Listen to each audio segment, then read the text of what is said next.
मला पैशाची आवश्यकता नाही, माझा खर्च अतिशय कमी आहे. ज्यांनी माझ्याकडे मला 20 वर्षापासून जे माझ्याबरोबर काम करतात, माझ्या अंगावर हेच कपडे, मी कधी दाढीला खर्च नाही, केसही कापत नाही, चपले माझ्या फाटकेत, मी खासदार होतो तरी असाच आहे आणि माझी झालो तरी असाच आहे. तरी मी सुजय विखेची ओळख त्याच्या कार्यामुळे आहे, पुढच्या कपड्यामुळे नाही.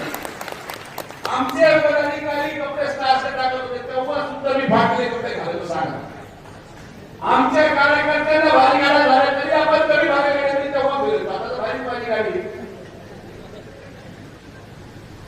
मला लढा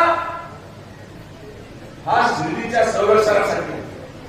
ज्या दिवशी शिर्डीमध्ये हत्याकांड झालं त्या दिवसापासून आजपर्यंत एकही गुन्हेगार एकदा आवाज करू शकला नाही. हे सुजय विखेचं काम आहे आणि मी आजही शिर्डीच्या सगळ्या गुन्हेगारांना खुल्ला आवाज देतो की पुढच्या 6 महिन्यामध्ये तुम्ही निघून जा, नाहीतर एका पकडून बाहेर काढून बाहेर हाकलणार.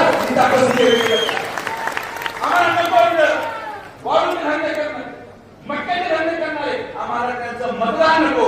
आमची महिला सुरक्षित राहिली पाहिजे. या शब्द मी तुम्हाला दिला आणि पूर्ण सुजय विखे करून दाखवला. राजकारण जागतिक धर्माच्या नावावर केलं जाऊ शकत नाही. त्या श्रेणीमध्ये साईबाबांचा